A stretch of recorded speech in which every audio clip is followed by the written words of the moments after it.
Hey guys, so today I want to chat with you guys about one of the biggest business trends of 2022, plant-based meat.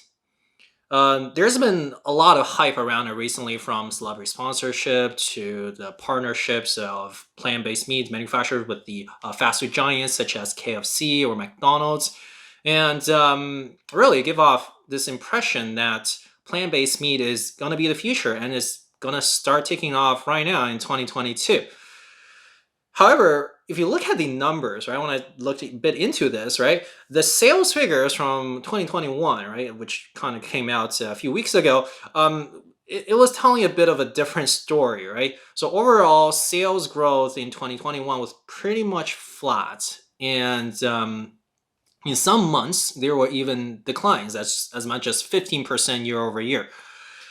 And people, of course, started talking about, okay, why is plant-based meat such a great concept? Why is it not gaining momentum now? But overall, I think people are still pretty optimistic about the future of plant-based meats.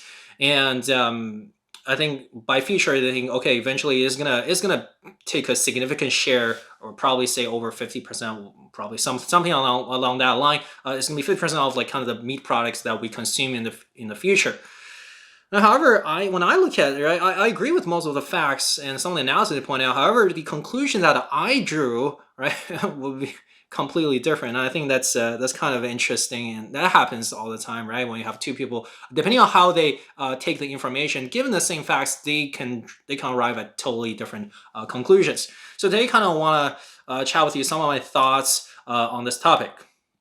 So plant-based meat, right, is actually it's not a new topic. I think it's always been there, right? Like as early as I can remember. I think it was like in high school, right? When I went to grocery stores, I already saw some plant-based turkey products, and of course at the time it was really like raw in a sense. It just looked like on the surface, looked like, okay, turkey breast or turkey sausage or something, but when you actually tasted it, it just tasted like, I think it was made of tofu and just tasted kind of like chemical. And it wasn't very appetizing, right?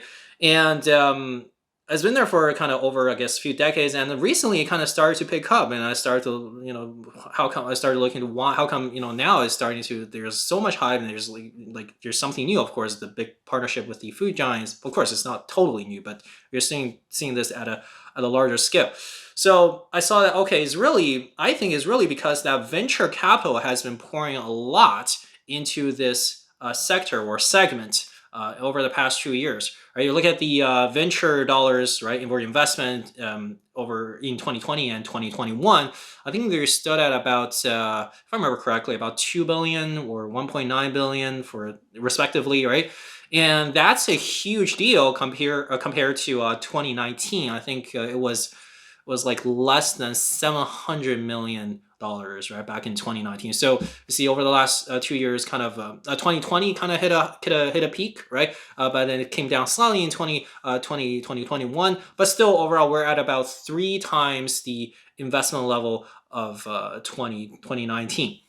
So I would say that the recent hype and I guess the attention has been kind of propelled by venture dollars.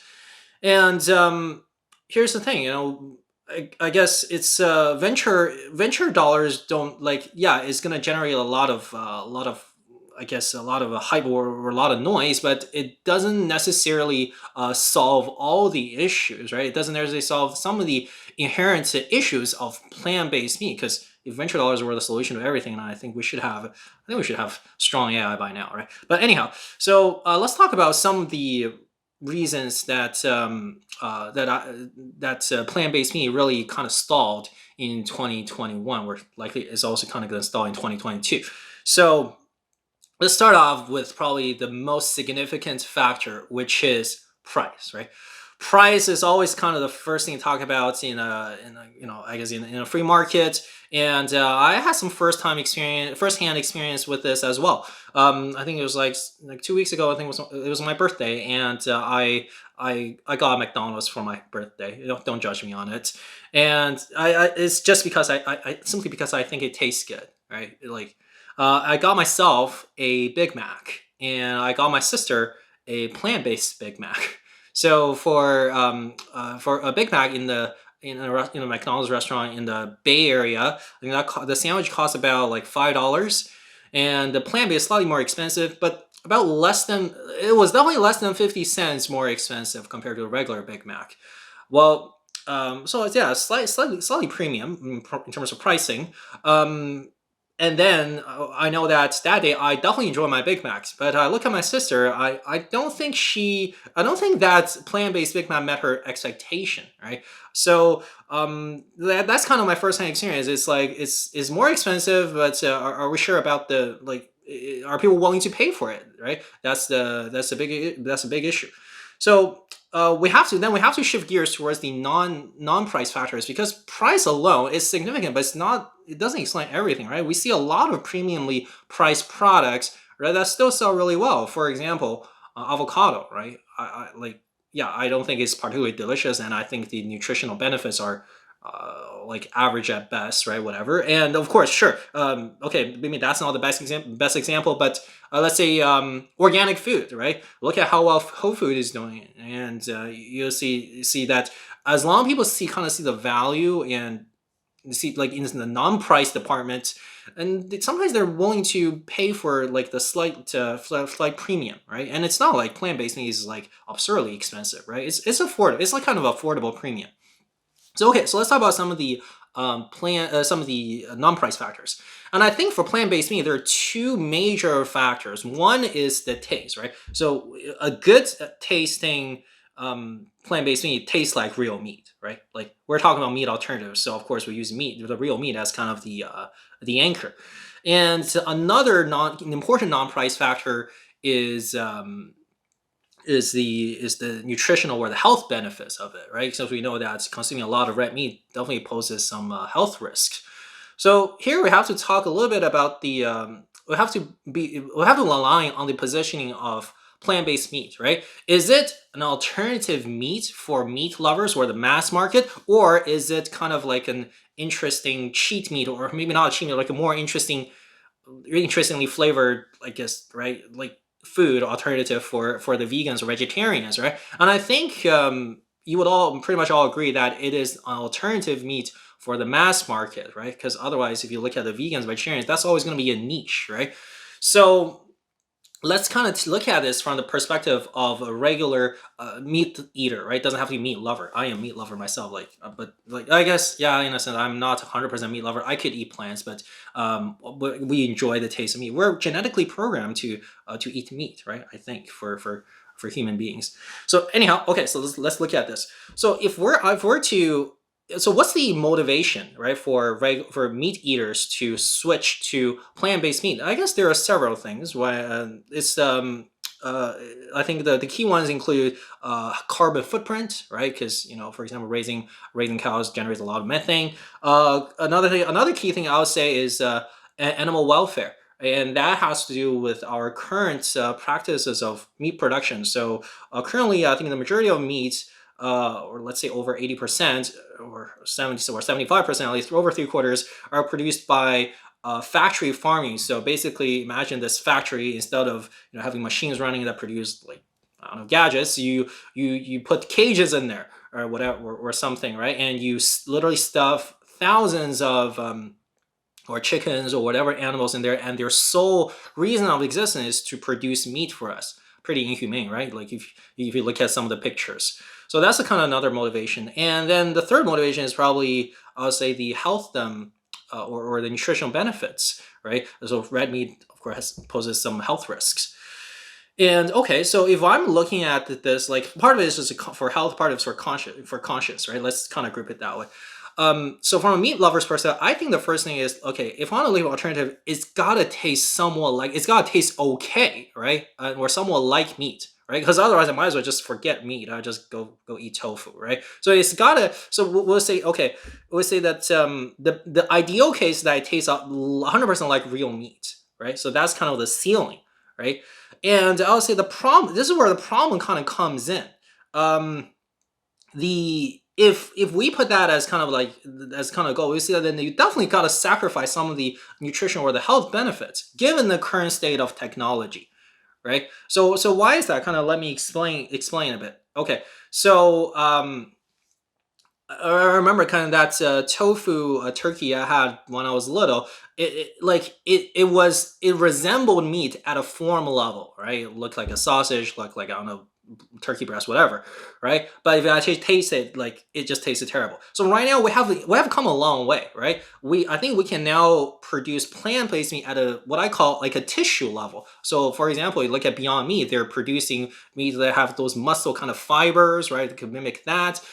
There's even blood in there, right? So this is we're already doing um, at a tissue level, and I think we're pretty close, right? But you gotta think about the taste of real meat. Is like until you're 100% until you're meat itself, like you're never gonna reach 100%, right? It's kind of like that asymptote. If you guys remember grade 12 functions, is that line you get infinitely close, but you'll never touch it. So I think right now we're pretty close, right, to that asymptote.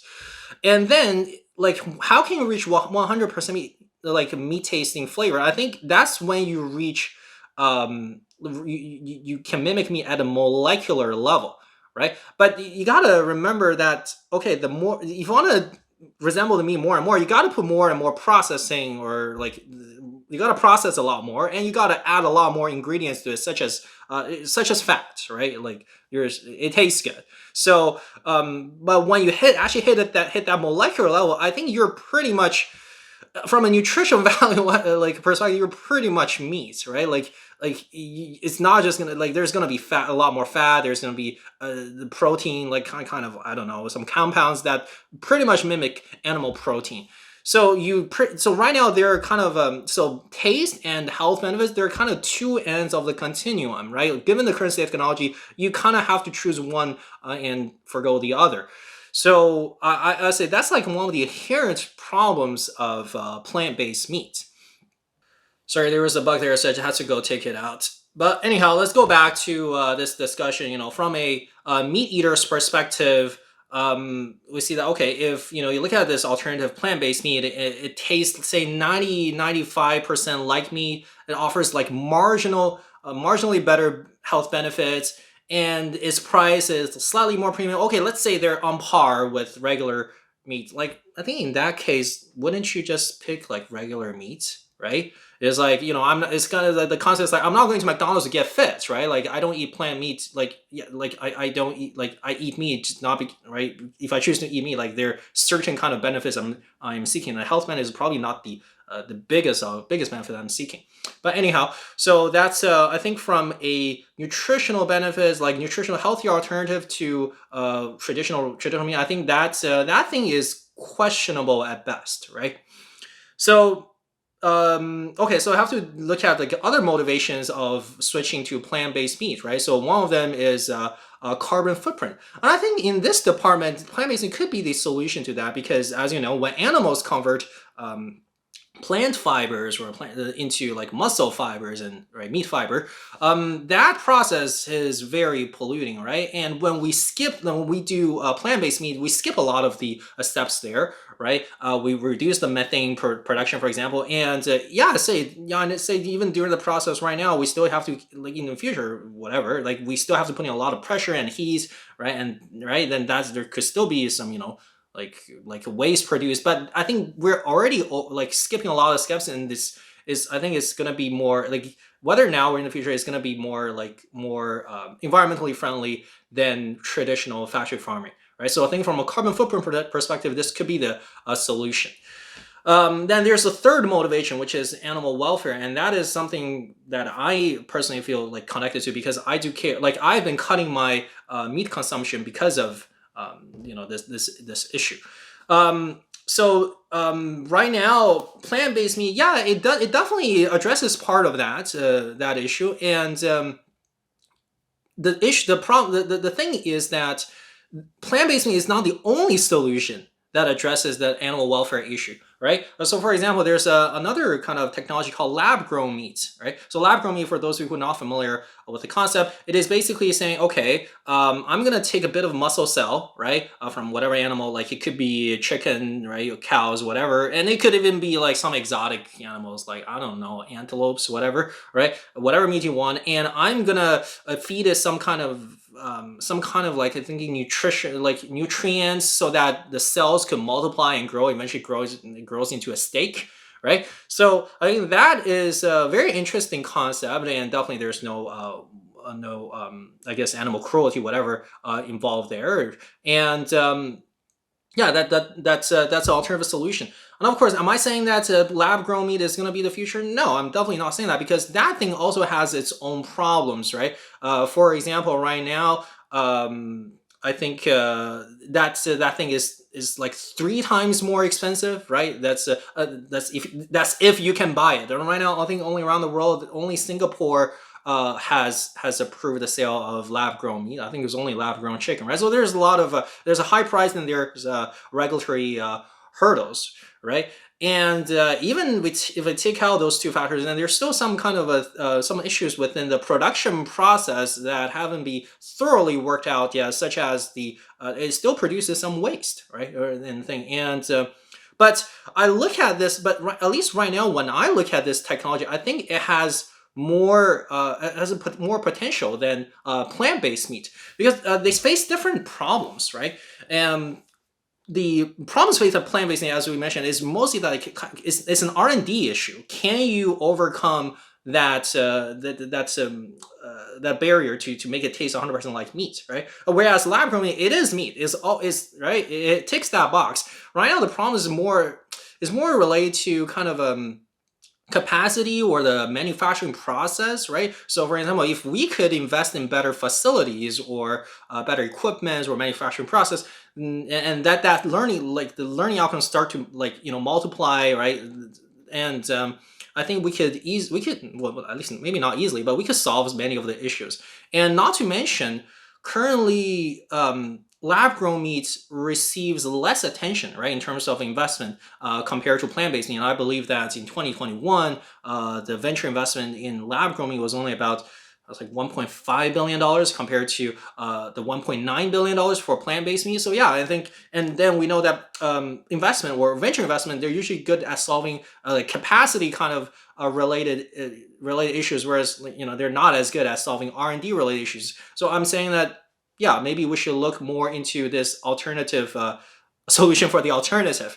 But anyhow, either like whatever the solution like there is, right? I'm glad to see this progress that we as a society, as a species of human beings, we're making towards not just watching out for the well-being of our like our own species, but also watching out for the well-being of our own planet, and also our or like the animals that we interact with. And eventually, because if we don't take care of them, that this thing is going to come back and bite us. And for example, like you guys all know the problem with hormone injected chicken breast like we get from factory farming, right? So eventually this is gonna it's gonna come back and hurt us. So whatever the solution is, we're making progress. And I think that every time we raise the bar of our ethical standard, is really a combination of both the technology advancement as well as a market mechanism. And I'm not saying that the plant-based meat is gonna it's not the future, or it's